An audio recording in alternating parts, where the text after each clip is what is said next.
Hey friends, Jeff here with a new episode of Conversations Life Science Leaders Aren't Having. I'm excited to welcome today Dr. David Young. David is the CEO of Processa Pharmaceuticals, where they are developing products that improve survival and quality of life for patients with unmet medical needs. And David has a really unique approach to how he leads and how he has led every organization that he's been a part of over the last 30 years. And that really speaks to who David is to me. David is heart, and he brings heart to everything he does, to his home life family, to his work life family, as he calls them, and to everyone that he interacts with. He's all heart, and he wears it on his sleeve, and he does so throughout our conversation. Pull up a chair and enjoy this conversation with Dr. David Young.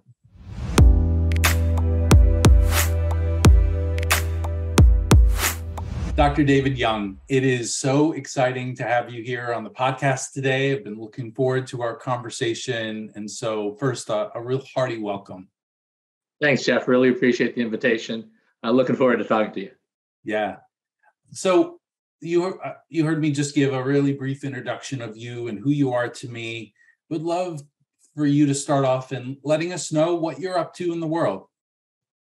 Well, like any CEO in the biotech world, things are up and down this last few months. So dealing with those type of things. And a lot of times it has nothing to do with us. It's just the macro environment that's going on, as everybody knows. So dealing with that. The other thing is, this is summertime, so able to spend time with the grandkids, go on vacations with the grandkids, and that's been a lot of fun and relaxing, though hectic. A lot of grandkids, but fun. It's been really fun. I've been able to relax some, been able to, be able to sit back, enjoy them, laugh with them, play with them, be able to spend time with the family. But then also been able to concentrate on things we have to get done with Processa moving forward and making sure that we're taking care of everybody, not only my biological family, but all my family, which includes Processa and even the investors. Yeah, it strikes me, and I'm going to get a little bit more personal here in a second with our 3 H's, but it just strikes me that you whether it's the ability or by the force of nature, however you want to describe it, but there's margin in your life that you've created. You have time for you have time for work, which clearly is still very important to you, but that you've created a life with some margin. Was that an intentional choice that you've made? I don't know if it was thought about, saying I'm going to cut out this amount of time for this. It's not that way. I think it's because, I warned you, I'm a crybaby. So, I think it's because, when I was growing up, my mother and father were so busy doing work. And whenever they could, my mother would cut out of doing things for the business and spend time with us. And it was super valuable. It was super valuable. And I don't think it was pre-planned or saying, I got 10 minutes here, 20 minutes, nothing like that. The other thing too is my wife is wonderful.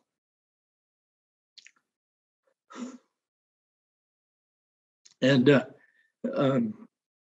she helps him do everything.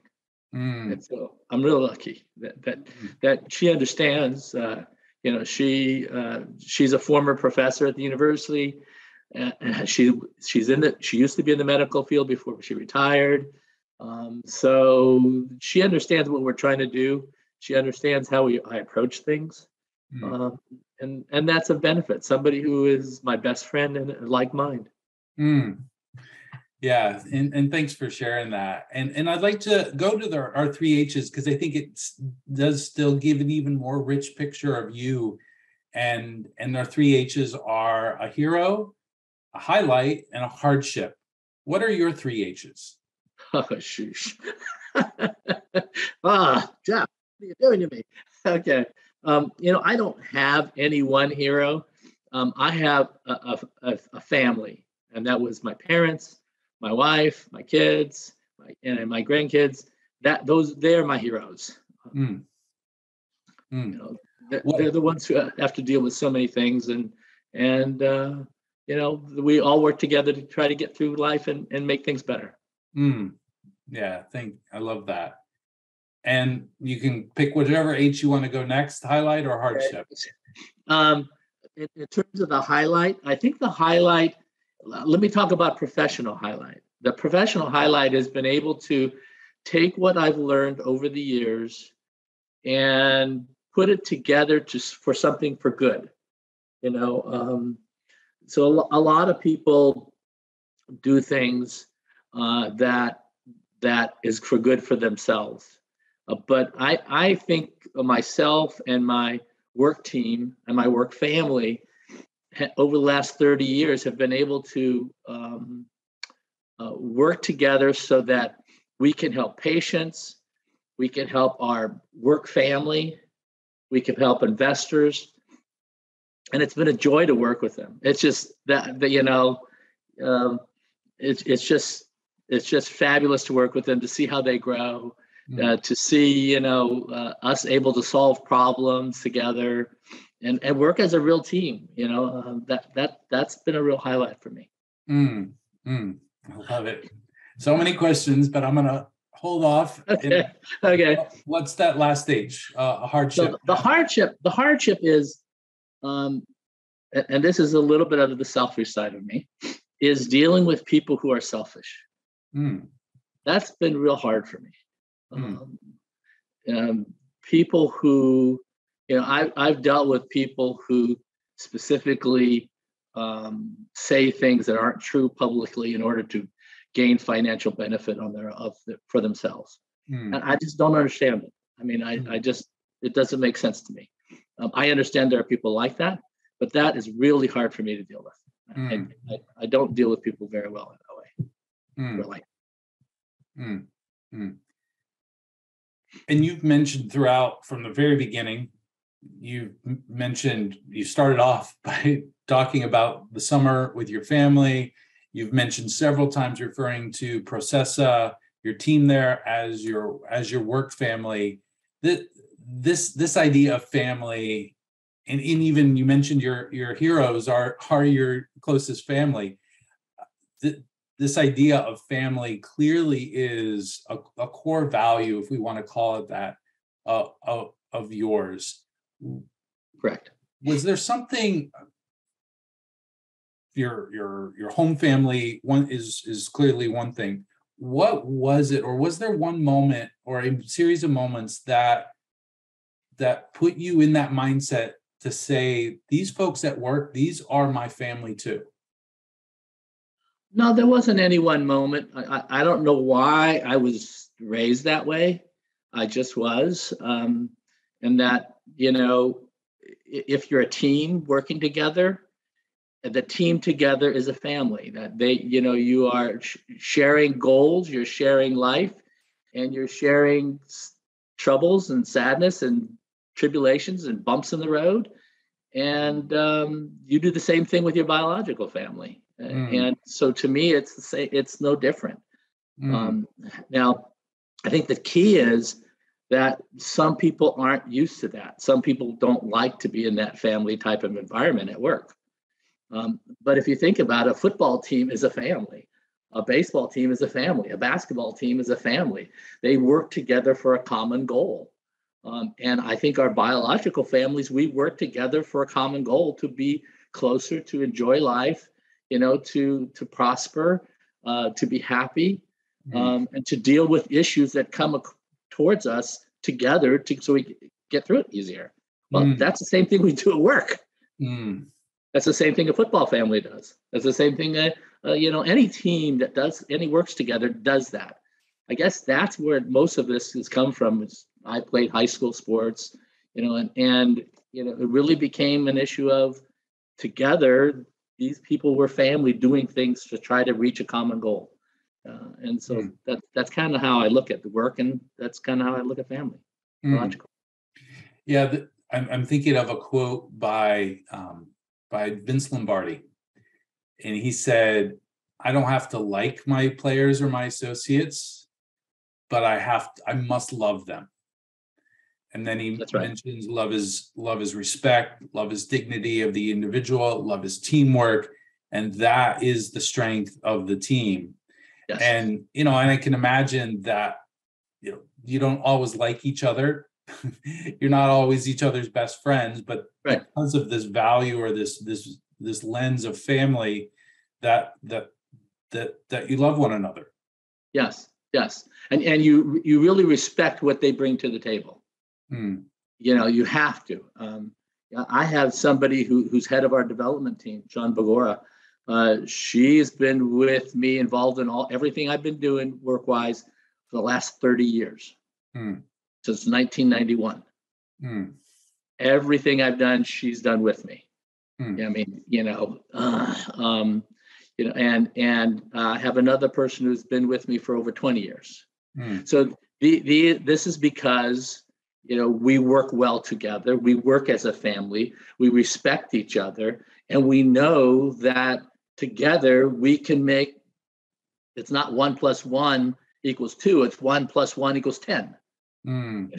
So we know we can do so much more together as a group, as a team, rather than individuals. And we desire to do that. That's what a biological family is. Together we're better, and that's what a work family is.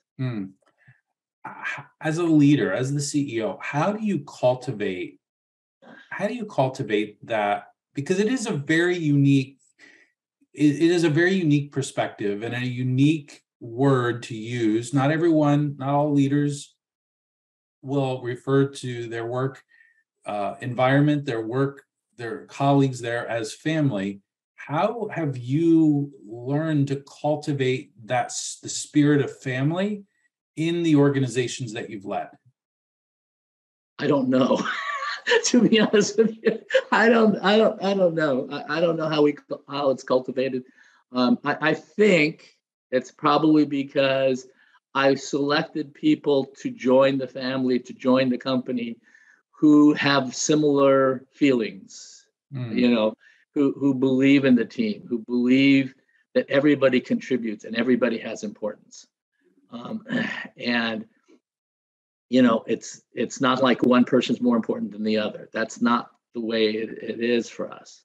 And I don't know why. I just can say it happens and it's evolved that way. But it's probably because, again, these people have worked with me before. Almost everybody presently in Processa has worked with me at another company, and then wants to join and joins me at the Processa. So they've gone from company to company, and we've kind of grown the group. So maybe it's inviting people to go into the next venture who I feel have the same feelings that I do. Maybe that's how it is. But I don't know, why it's occurred or how it's occurred. I don't. It's evolved. I don't know. Yeah. Is the word family, is that named? Is that a named quality as you're hiring somebody that doesn't know you? Is that a named quality of the culture? How do people know, as if they don't have experience with you or one of these key people that you've mentioned, how do folks know this is what's expected and that family is part of that expectation? Yeah, and when we're talking to somebody new, we don't talk about family. We talk about team. And so, again, football team, basketball team, baseball team, whatever. We talk about team, how the team is the most important. And so when we're doing things, it's the team that does it together. And you are a certain position on the team, and you have to hold your weight. And if you can't, we'll do whatever we can to help you to make sure you're doing what you're supposed to do and getting to where you need to go. So our discussion is really based on team when we're initially talking about it. I emotionally think of it as family, but we use the word team when we're talking about it, and we use the word team in the company. People who have been with me for so long know that it's like family, but that maybe the family is more of an emotional rather than a verbal. Mm, mm, mm. Have you had the situation where someone comes to you after a certain period of time and said, either they've said, this isn't for me, the nature of this environment isn't for me, or maybe you've had to say, or one of your team members have had to say, this really isn't the place for you because of who we are striving to be and how we strive to conduct ourselves. And not that they've necessarily done something egregious or criminal, but have you had those moments where you've said, or they've said, this isn't the right fit? Yes, we definitely have. The culture of the team is not for them, and that's the same. You have that in sports. You have, I don't want to say tennis players are like that, but you have somebody who plays a solo sport versus somebody who plays a team sport. Mm-hmm. And the team sport, you have to have a different philosophy and approach to things than a solo sport. And so we definitely have had people come across, and we've brought in. And after a while, we said, this isn't a match. It's not a match. You are more of a solo sport player than a team player. And we really need team players. That's how we approach everything. That's how everybody in the company expects everybody else to act, like a team player, like part of the team. Everybody has their position. Everybody plays their position to the highest level and interacts and helps everybody else. But they have to understand it's a team.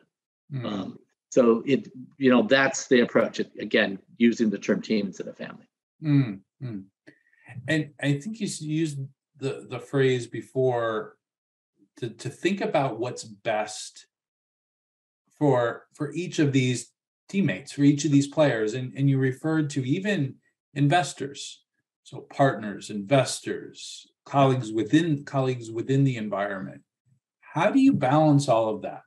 How do you balance this thought process of thinking about what's best for each of these parties? Because each of those parties have particular needs, have particular viewpoints. How do you, as the CEO and thereby your leadership team, how do you integrate all of those different perspectives on what might be best for them? Yeah, that's a really good question. And I don't think it's an issue of purposely balancing anything. I think what happens is that the first thing I think is important, you lead by example. So, for example, when we started Processa, we raised money, and the team said, this money needs to go to development.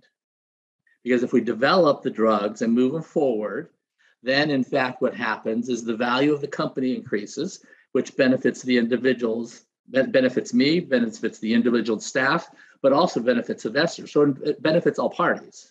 Mm-hmm. Right? And so I, as the example, said, well, in order to benefit everybody, I won't take a salary the first few years. Right? And I use that as the example, saying, if I'm not taking a salary for the first few years, it's not that I expect you, Jeff, to not take a salary, but coming into the team, there's going to be a few sacrifices. You knew that before you got here, right?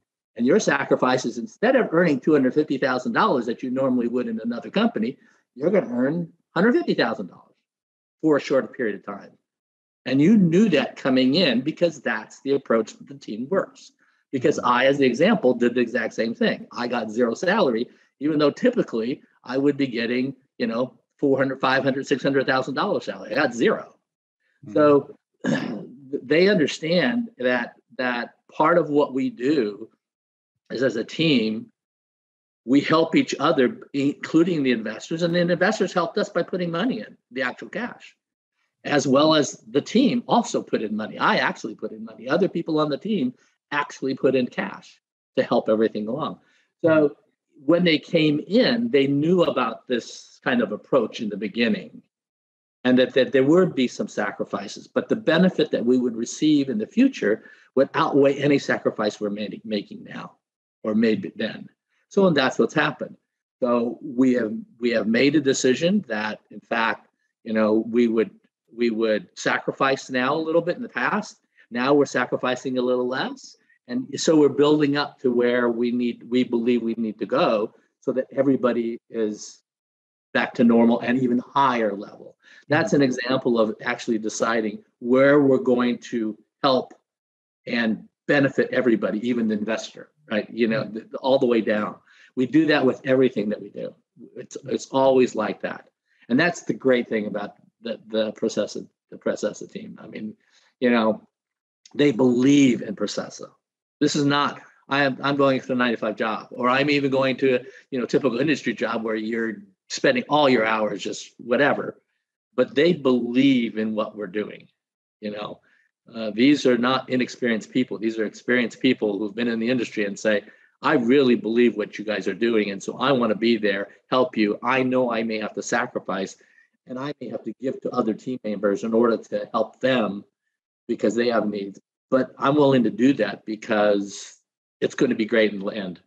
I don't know if I answered your question 100%. You did, and it feels like it feels situational, so that every situation, the order of impact might be different. So yes.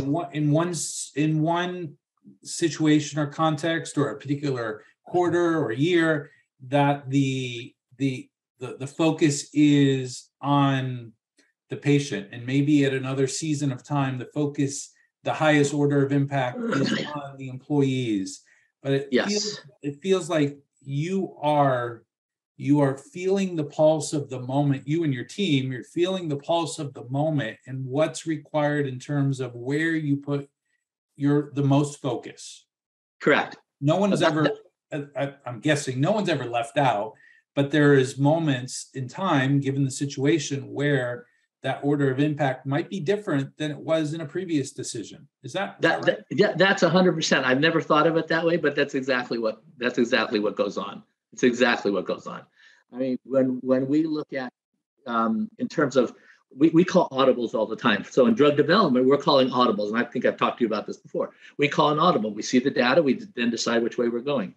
In a sense, corporately, we're doing the exact same thing. Where are we focusing our attention corporately? Where we want to deal with certain issues corporately? We have to determine which focus is going to occur. So what you're describing is 100% right. I've never heard it described that way, but it's perfectly described. Correct. You are 100% correct. Yeah.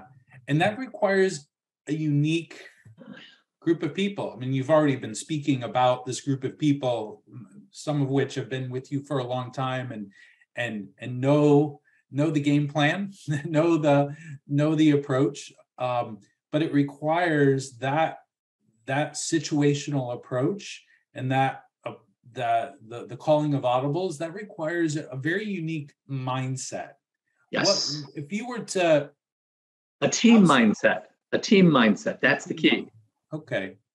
What else is part of that mindset? So family/team. What else is part of that mindset that you have found is critical to someone being able to shift, to change, to reconsider? What are those other qualities that you've seen are essential for that approach? I mean, I think most of them are under the team or family terms, but one of the things that I think I've seen is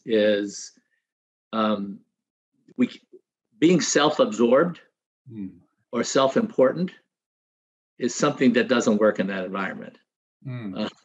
So people who think they're always right, or people who don't listen to other people, that doesn't work in this kind of environment. There is no leader. Everybody leads. Everybody shares their thoughts. Yes, I'm the CEO, but and corporately I have the final say. But I know that a lot of times I say the wrong thing, and somebody will come up to me and say, "No, David, I think we need to do it this way. You need to look at it this way." Yeah, of course. Of course. What dummy, David? So you can't be so self-absorbed with how you think and how you approach things. which means that your past learnings and past experiences may not apply, right? Because in your past experiences, it may have been very, very structured. You do A, you do B, you get an okay, then you can do C, and you get an okay, then you do D, something like that. That's not how things are done with us. It really is a group discussion. Then somebody makes a decision which way we're going, and it's not always me that's making that decision. All right, I have input like everybody else, but everybody is able to articulate their rationale.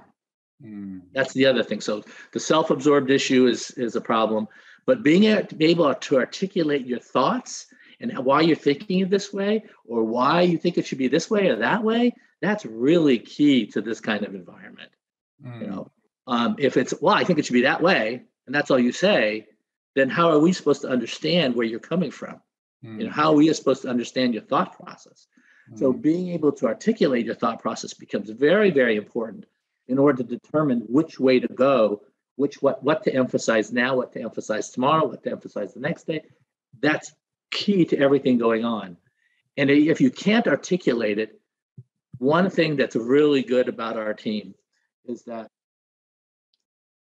we understand some people articulate things better than others, and I'm not the greatest at it. But but I know what I feel, I know what I'm thinking, and I can actually share that to some level. Maybe not as good of English as everybody else, but to some level. So that's all we ask. Share what your thoughts, share what you feel, share where you're going, because that helps all of us become better at what we're doing and better people. Yeah, a world that I spend most of my time in is servant leadership, and it really feels, whether you've identified that approach as the name or not, but within servant leadership, there's a concept of first among equals, that there always has to be a first among equals, and you being the CEO, you take that spot, you wear that hat, but the dynamic feels like you are one who happens to be the first, but among a group of equals. And does that extend beyond your team? Does that extend to wherever they sit, whatever seat they sit in the organization? Would you say that's true? I would say that's true. Yes. And yes. I could imagine for the one who may sit in the lowest seat in the organization, a junior level or an entry level scientist or quality control person, that might be a little daunting for them. Maybe they're 20 something years old and it's their first job. Yeah. And now they're in this environment. They signed up for the environment as you described it. How do you help, or how do within the organization, how do you help that person along to feel that it is safe to disagree, it is safe to challenge, it is safe to state a perspective or an opinion? How have you found to create that feeling of safety?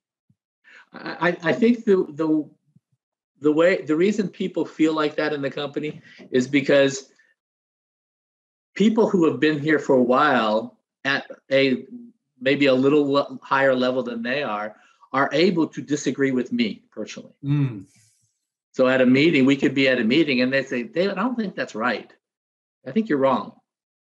And the fact that the younger staff or the newer staff see that people can disagree with me and I don't get upset and I'm fine with it, I think helps them to feel they can then do that to their colleagues. And as they grow and do that to their colleagues and have this dynamic discussion going on, they sooner or later will learn they can do it with me because they see other people doing it with me.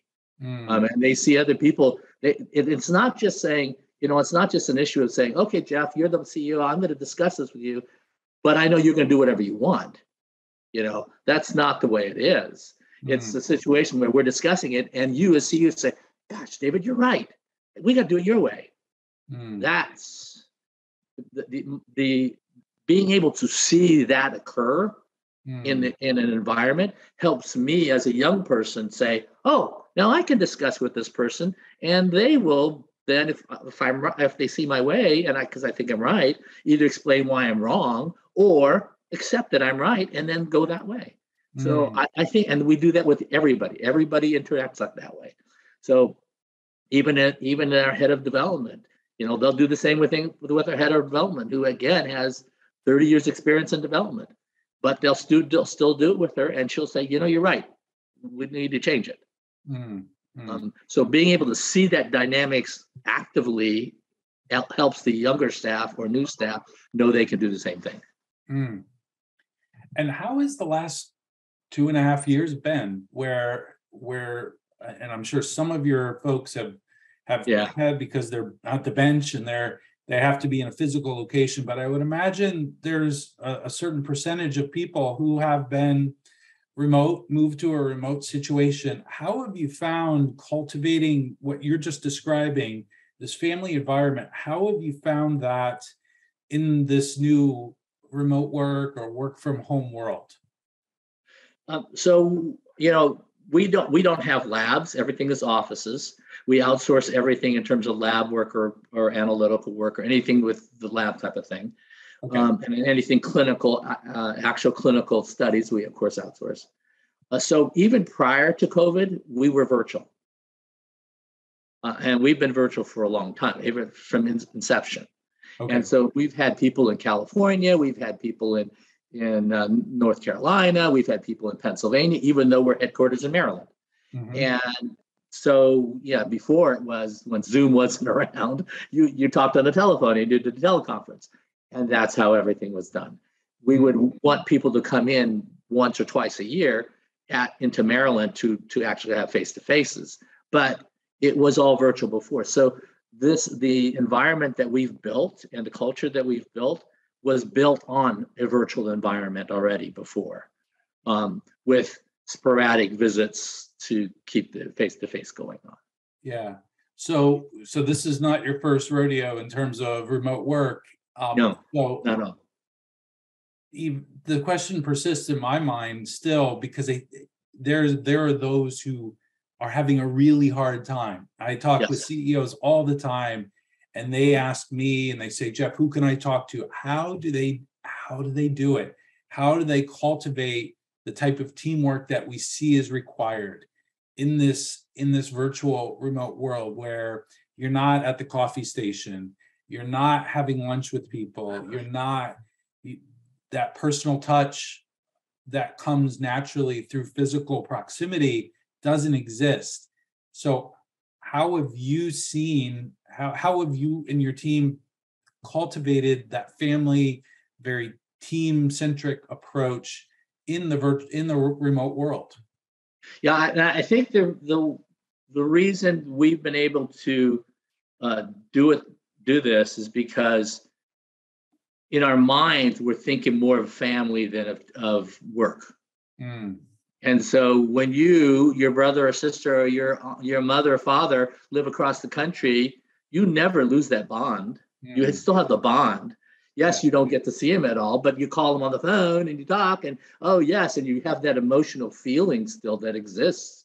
And so that's why, for example, we would have get-togethers, and the get-togethers wouldn't always be work. It would just be bringing everybody together to have a get-together, and that would help the emotional bonds that exist there. So if you have that emotional bonds there, it's a little easier to get through, work, and you're not seeing them, but that's okay. I text them funny jokes, or I text them different things, So there's, I don't want to say we're all friends, because we're not all friends outside, but the emotion of being a colleague, a team member is there. It's not just you're Joe, you're Jeff, I'm David. Hi, Jeff. Hi, David. That's it. It's actually, there is some kind of bonding that goes on. And we try to push that. Yeah. And it sounds like it's really intentional. Yes. That is an intentional act that you and your team take very seriously, because you know that that's what's going to underpin your ability to function as a cohesive family/team. Yes. Now, of course, when COVID was around for the 2020 and 21, you couldn't even get together at all. I mean, you could travel, and so that it was a little harder. 100% it was a little harder. I'm not going to deny that. But as we've been moving away and becoming more having greater ability to actually visit and travel and things like that, we foresee getting back to the mode of getting together. But we started that in the beginning. We've always done that at all the different companies I've been involved with. And so we've been just continuing that on. So this really fits the name of the podcast is Conversations That Leaders Aren't Having. And while I would say most people are talking about teamwork, the conversation that you're having at Processa is a unique one that most aren't having about teams. And so I'm wondering, what's another topic that, in your observation of the industry, that leaders aren't having that maybe they should be having more of?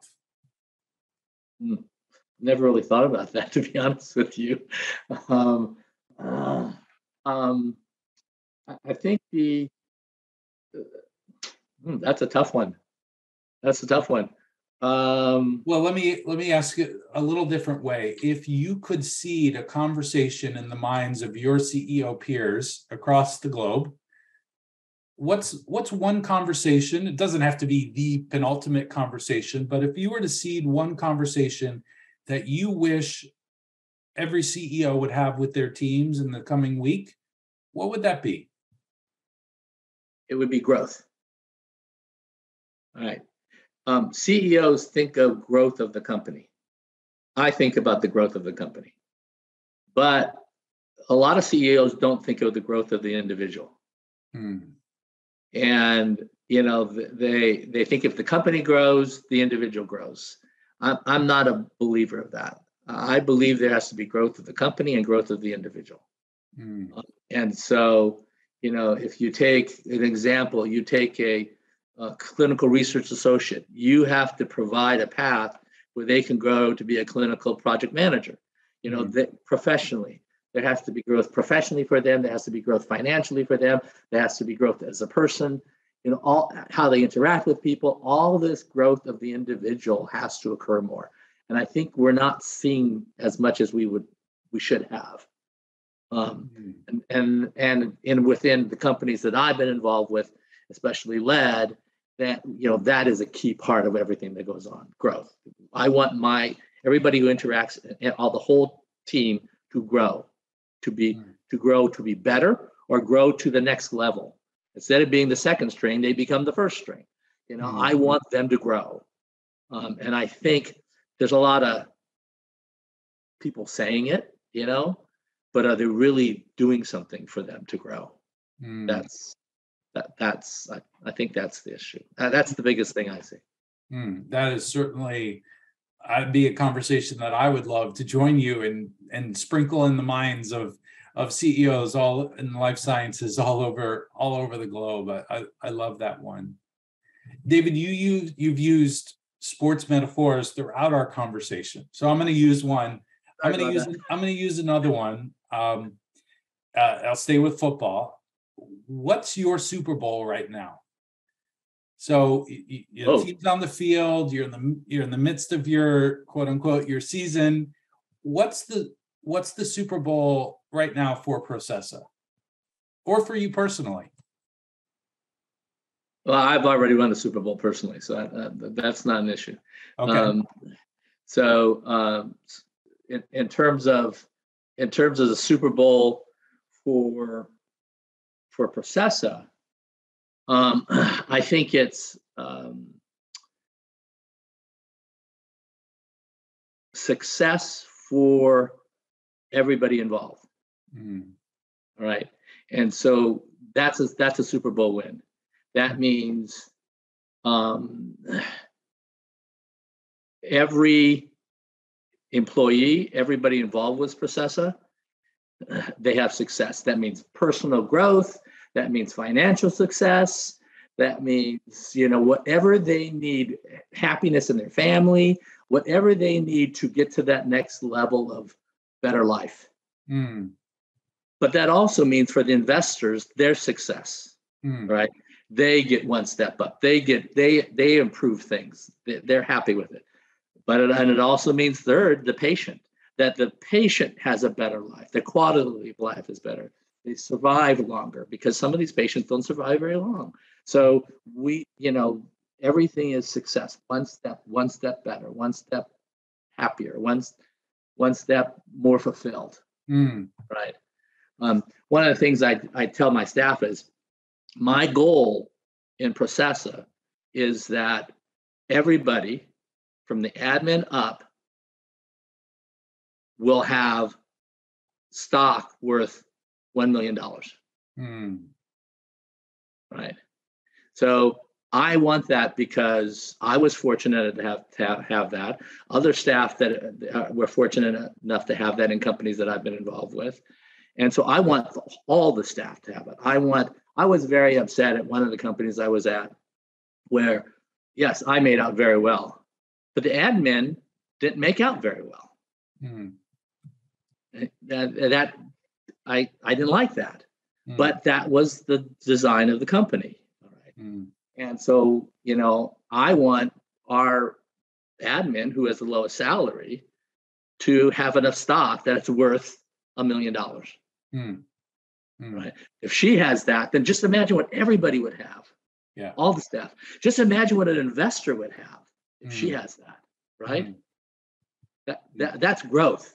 Yeah. Now that's financial growth, but that's just an example of growth that there's also personal growth, knowledge growth, all this stuff. I want everybody to kind of ramp up. Yeah. That's just an example of the financial ramp up. Yeah. That's quite a Super Bowl. Yeah. That's quite a Super Bowl. Unfortunately, the NFL doesn't work that way. There's one winner and there's a loser. But I absolutely love how you described your Super Bowl. One last question as we get to the end of our conversation is, if you could go back 30 years and give yourself some advice, so you could pull your 30-year younger self aside and have a conversation with him, what's that bit of advice or direction you would give that 30-year younger person? So I've actually thought about this. There's some things over the last 30 years that I've been heavily involved with. There's some things I'm kind of peripherally involved with in terms of companies, in terms of things going on, investments, things like that. And I've learned that when I'm involved, I'm not saying I'm great or anything like that, but when I'm involved, there seems to be a little bit more success, a higher level of success, greater probability of success than when I'm just kind of stepping back and just watch. So one of the things that I would tell my younger self would be, get involved in things that you really believe in, that you really want to move forward, that you really want to do, okay? Those things that you really don't want to do and you just want to, sit back and watch, fine. But do you really want to spend your time doing that versus getting involved in the one where you really can help the big push, help it really get big? So over the years, like everybody, I've spent time in things that haven't been real successful, a little bit of time, but because I was doing peripheral stuff when I should have just jumped in. If I jump in, that's good. If I'm doing peripheral things, it may not work as well. So just pick and choose what you really want to get involved with and forget some of those peripheral things. Don't worry about them. That's great advice. I think that's great advice for all of us, no matter where we are in our station in our life or career. David, this has been a real joy. I just love your heart. You. And yeah, I love your heart, and your team is really fortunate to have you as their first among equals. If folks are interested to learn more about you and more about Processa, where can they find you? We have a website, Processa Pharmaceuticals, www.processapharmaceuticals.com or processapharma.com. I think it's either. And on that website, feel free to contact me. I don't have any problems talking to people, giving them my thoughts. Again, I'm not always right. In fact, some of my people would say I'm never right, which is probably, but I'm willing to listen and help whatever I can. Yeah, that's great. Well, we'll put all that information in the show notes. David, again, thank you. Thank you for your heart and for your time today. Jeff, thank you for the invitation. I really enjoyed it. Great questions, great insight about the focus. I really like that. Oh, you're welcome.